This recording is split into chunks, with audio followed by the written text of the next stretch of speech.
I'm just making a point of how many times we trust other people with our lives. I mean, look at us, look at us. We're sleeping, and look how vulnerable we are. And I could do anything to you in your sleep. What could you do? Anything. You're lying on your side, totally asleep. I could just stick a needle in your... So I Married an Axe Murderer from '93, starring Mike Meyers, Anthony LaPaglia, and Nancy Travis. Directed by Thomas Schlamm. About a San Francisco poet who has commitment issues. He thinks he finally found the one, but she may have a sketchy past. The movie starts with Mike Myers, who plays Charlie, and he's at a cafe shop, and he's with his friend, who's a cop, played by Anthony LaPaglia, and his name is Tony. So Charlie's telling Tony that he broke up with his latest girlfriend, and Tony tells him, like, oh, what's the reason this time? And he always comes up with, like, a ridiculous Seinfeld-esque reason why he breaks up with, like, his past girlfriends. But anyway, he's has a poem for the audience regarding the breakup, and that's typically what he does with all his past girlfriends. He, like, comes up with a poem, like a breakup poem song for them. Later, it shows him going over to his parents' house, and his dad, by the way, is also played by Mike Myers, and he does such a funny job playing an older man. And then he has to share the breakup news with his mom, and his mom's disappointed because she really liked his last girlfriend. And then she tells him about something that she read in the paper. Did you read the paper today? No. This, Mrs. X, the honeymoon murderer. She marries men under fake identities, and then she murders them. And she's murdered 3 men already. Look, victim number 1 was a lounge singer. Victim number 2, a Russian martial arts expert. No. And she's also killed a plumber named Ralph Elliott. Before he went to his parents' house, he actually went to the butcher shop to get some haggis for his parents. And that's when he meets Harriet, played by Nancy Travis, and he's instantly smitten with her. So after the fact, he finds ways to drive past her shop just to get a glimpse of her. Meanwhile, Tony is at the station, and he has a couple of words he wants with his boss. You're too nice. I'm too nice? Yes, you're too nice. Why can't you be like the captain on Starsky and Hutch? You know, where you come in and you haul me into your office and you bawl me out because you're sick and tired of defending my screwball antics to the commissioner? Why can't you do that? When I joined the police force, I thought that I was going to be Serpico, but instead, I'm like Fish from Barney Miller. So Charlie actually goes into the butcher shop again, and this time Harriet is overwhelmed with customers. It is so busy in there, and she's the only one. So he offers to help because his dad used to work at a butcher shop, and she's just like, I would love some help. And so there's a montage of them dealing with the customers.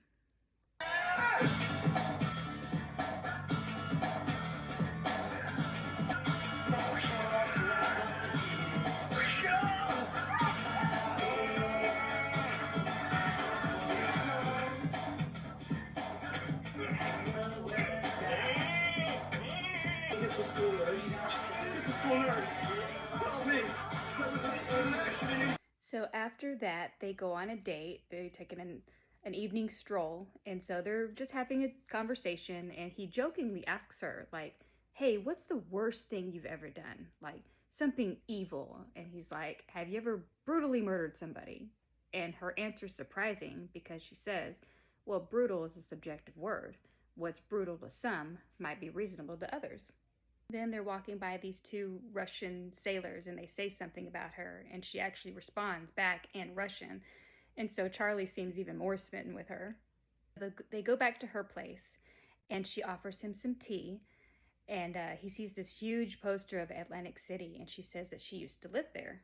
And then he's looking around her place, and he sees this big martial arts display on the wall, and she said that that stuff belonged to a friend of hers. So after some more conversation, he actually ends up staying the night. And so in the middle of the night, she's sleeping, and then she suddenly shouts out Ralph, which startles him. And then he wakes her up, and he tells her, like, hey, you were saying the name Ralph. And she's just like, oh, she's just a friend. And he's like, she. And the next morning he wakes up and he sees that someone's in the shower. He thinks it's her. And so when he opens the door, it's not her. It's Harriet's sister, Rose.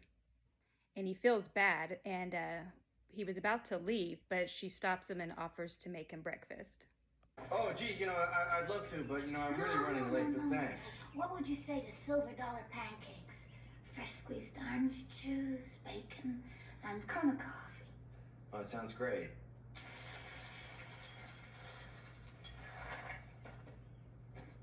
Sorry, I didn't have those other things. Their conversation was a little awkward because she asked him, did Harriet mention her? And he's like, no. And so she was just like, oh. And then on his way out, she was like, don't worry, Charlie. I'll tell Harriet nothing happened. And he's like, nothing did happen. And she's like, oh, well, just be careful. And then later it shows Tony and Charlie. They're like visiting the Alcatraz prison, like on a tour. And this next part is just so funny because Phil Hartman makes a cameo as one of their tour guides. My name is John Johnson, but everyone here calls me Vicky. Close it up. Close it up. Now, this is something the other tour guides won't tell you. In this particular cell block, Machine Gun Kelly had what we call in the prison system a bitch.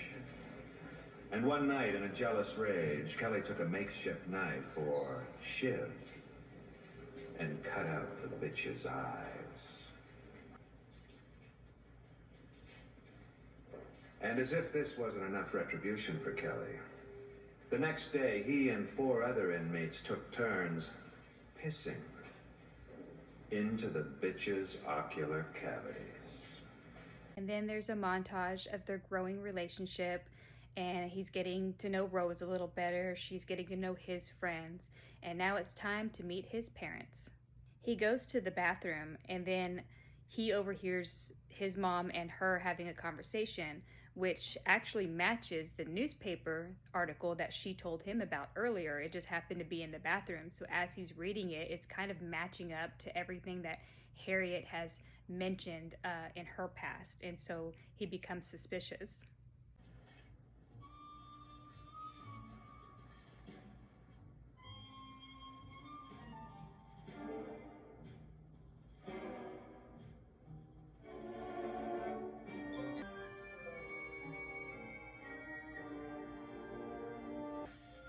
You tell me something about yourself. Now, have you always lived in San Francisco? No, actually, I moved around quite a bit.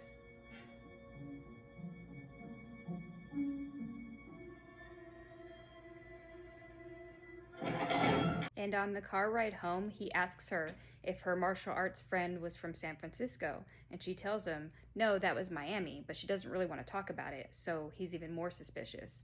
And the next day at the station, he asks Tony, like, if he's ever heard of Mrs. X, who, like, murders her husbands on their honeymoons. And he's like, no, I've never heard of that. But by the way, you seem to, like, always do this when things are going well with your girlfriends. You're trying to find a reason to break up with them. And he's insisting, like, no, please look into this. So later that night, he's watching the news, and they're talking about, like, couples who poison each other. And right at that same time, Harriet comes in with a health shake, and she's insisting that she take a drink. But he's just like, no, no, no. And he, like, backs up into a closet. And so she's just like, fine. And then so she storms off. And of course, later on that night, they apologize to each other and they try to make up. So the next day, he's at the San Francisco Globe to place an announcement in the paper for his parents' wedding anniversary. And then he overhears 2 other guys talking. One of them is Michael Richards, by the way. They happen to be talking about the unsolved murders from the Mrs. X story.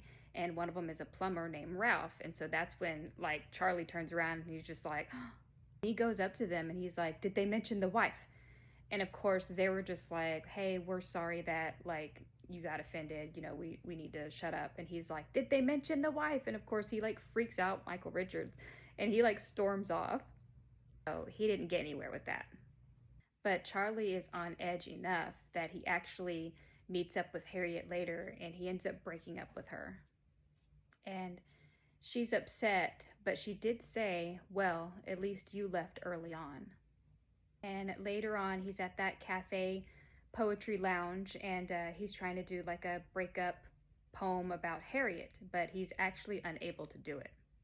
So with regret, he tries to get back together with Harriet, but she turns him down. And so he tries again and again, and so finally she does take him back. And then it fast forwards to his parents' wedding anniversary, and he actually uses that night to propose to her. And so they end up getting married. She's great. She's the best. She's incredible. You're like Mrs. a chicken with this commitment. Finally, you met the right girl. It's great. I mean, how could you have ever thought that this girl was a murderer? Only you can make this world seem right. Only you. And also by this time, Tony did let Charlie know that someone turned themselves in for all those murders, so Charlie was relieved. And so Charlie and Harriet are on their way to their honeymoon, and then meanwhile, Tony gets some not so good news. I hear from the boys upstairs you've been sticking your nose in a Ralph Elliott case. Yes, Captain. Don't yes, Captain me! Stay out of this. This is strictly homicide. What are you talking about? What's the news?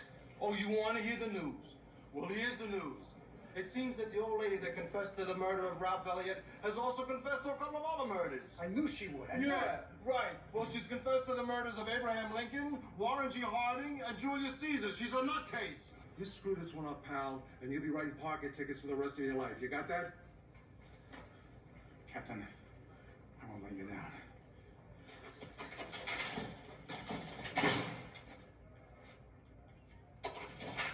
For you, that was so much better. Yeah, you like really it? terrific. So Tony flees to try to find Charlie, so he gets on a plane, and there's a cameo by Stephen Wright. And Tony freaks out because the pilot ends up falling asleep, so he tells him to land, but he has to make a phone call, so he goes ahead and calls Charlie. Are you okay? Great, couldn't be better. Charlie, listen to me. Harriet is Mrs. X. She killed Ralph and those two other guys. I got a picture.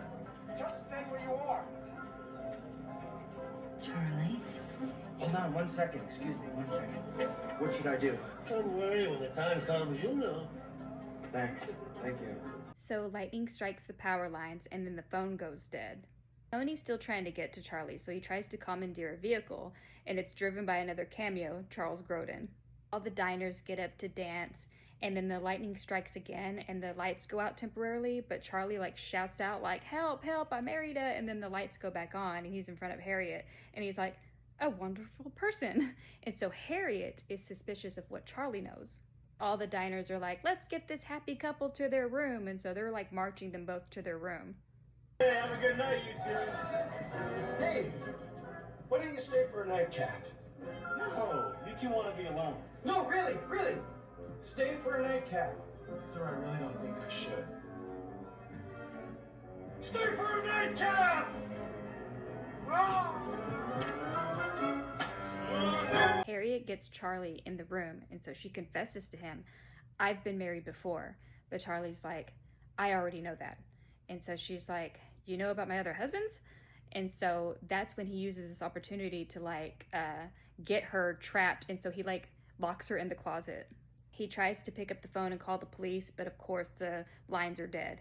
And that's when he discovers something. Dear Harriet, I just can't handle the commitment. It's too hard. I'm leaving you.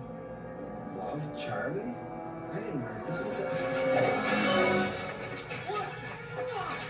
So all this time, it was Rose who killed all of Harriet's past husbands. And so she tells Charlie, you're not going to take her away from me. And so he's next on her list. Now, Harriet is still locked in the closet, but Rose chases Charlie all the way up on the roof. Now, while they're fighting on the roof, Tony ends up making it there, and so he finds their room and he gets Harriet out, but he's trying to arrest Harriet, and she's trying to tell him, no, you got the wrong person. Let's just take this down a notch. So what you're saying to me is that Rose killed your husband, forged breakup notes to make you think that they left you. Yes. Listen, that's them, up on the roof. They're up on the roof. Listen! Oh, you just don't get it, do you? We can talk about this here. can talk about it downtown. Rose ends up slipping and almost falling off the roof, but Charlie ends up saving her.